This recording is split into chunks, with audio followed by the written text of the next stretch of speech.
आपको बता दें कि बिहार की जानी मानी फिजियोथेरेपिस्ट है। मैम नमस्कार, बहुत बहुत स्वागत है। मैम हम देखते हैं कि जो भी कंप्यूटर यूज़र्स हैं 8-9 घंटे काम करते हैं कंप्यूटर पर बैठ के, उनमें अक्सर ऐसा देखा जाता है कि उन्हें सर्वाइकल की दिक्कत होती है या फिर नेक पेन होता है।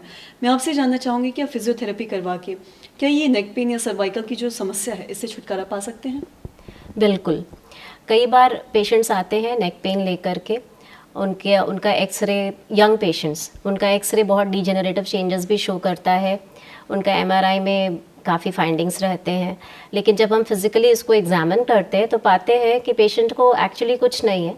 वो सिंपली बिकॉज वो कंप्यूटर यूज़ करते रहते हैं 6-8 घंटा लगातार, और उस वजह से जो उनका पोस्चर ऑल्टरेशन हो जाता है उसकी वजह से उनको पेन होता है, स्टिफनेस होती है, और उसकी वजह से वो अपना काम नहीं कर पाते हैं। तो इन दैट केस हम लोग उनको पोस्चरल करेक्शन एडवाइस करते हैं, नेक एक्सरसाइजेज सिखाते हैं, जो उनका वर्क स्टेशन है, कंप्यूटर कैसे रखना है, लैपटॉप कैसे रखना है, आपका चेयर कैसा होना चाहिए, आपका पोस्चर कैसा होना चाहिए, इस चीज़ के बारे में एडवाइस करते हैं।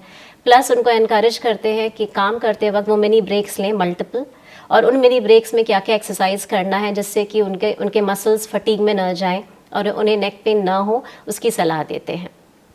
जी, और साथ ही मैं ये भी जानना चाहूँगी, कई बार हम ऐसा देखते हैं कि सर्वाइकल पेन से या फिर नेक पेन हो तो लोग अनचाही दवाइयाँ खाने लगते हैं बिना किसी डॉक्टर की सलाह के, तो उन लोगों को आप क्या कहना चाहेंगी?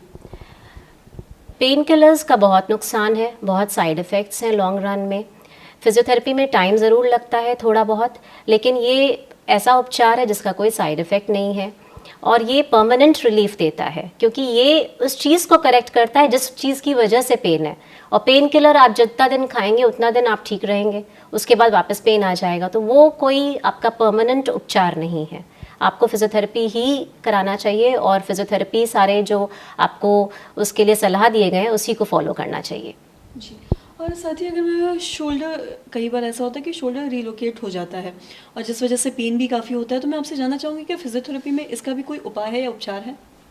यस, फिजियोथेरेपी में इसका उपाय है।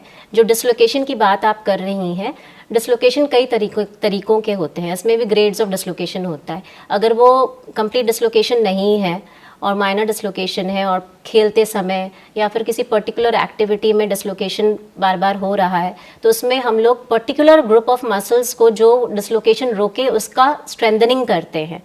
तो उससे धीरे धीरे करके जैसे जैसे मसल का स्ट्रेंथ पूरा होता है, मसल में पकड़ आती है, और उस तरह से फिर डिसलोकेशन होना बंद हो जाता है। जी, और साथ ही ये भी जानना चाहेंगे कि फिजियोथेरेपी में दवाई भी खाई जाती है? क्योंकि अक्सर ऐसे लोगों की ये मतलब लोगों का ये सवाल रहता है कि फिजियोथेरेपी में सिर्फ एक्सरसाइज होता है या इसमें दवाई भी खाया जाता है? क्योंकि कई बार ऐसा होता है कि बहुत सारे लोगों को दवाई खाने की वजह से बहुत सारी दिक्कतें हो जाती हैं, तो इस बारे में आप क्या बताना चाहेंगी? फिजियोथेरेपी में हम दवाई नहीं लिखते हैं, कोई दवाई नहीं लिखते हैं, ज़ीरो। तो फिजियोथेरेपी सिर्फ एक्सरसाइज और इलेक्ट्रोथेरेपी से ही इसका उपचार है। No medicine in physiotherapy, no role of medicine in physiotherapy. जी, और साथ ही ये भी जानना चाहेंगे कि हमने शोल्डर की हमने बात की है, हमने सर्वाइकल पेन की बात कर ली और नेक पेन। कई बार ऐसे घुटनों में भी बहुत सारे लोगों को दर्द होता है, चलने में दिक्कत होती है, तो क्या उसमें आप क्या कुछ कहना चाहेंगे? एडवांस स्टेज में अबव 40 हम पाते हैं कि बहुत महिलाएं और पुरुष घुटनों में पेन के बारे में कंप्लेन करते हैं।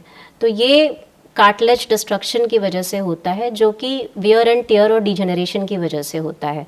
तो इसमें भी बहुत लोग सर्जरी करवा लेते हैं इनिशियल स्टेजेस में भी। तो उसको रोकने के लिए, सर्जरी से बचने के लिए पहले फिजियोथेरेपी कराएं। फिजियोथेरेपी को 1.5 महीना, 2 महीना, 3 महीना अच्छे से करें, एक्सरसाइजेस करें, फिजियोथेरेपिस्ट की सलाह मानें। उसके बाद अगर वो नहीं ठीक होता है, उसके बाद आप किसी और उपचार में जाएं, लेकिन physiotherapy is the first line of treatment in osteoarthritis या फिर आर्थराइटिस ऑफ नी।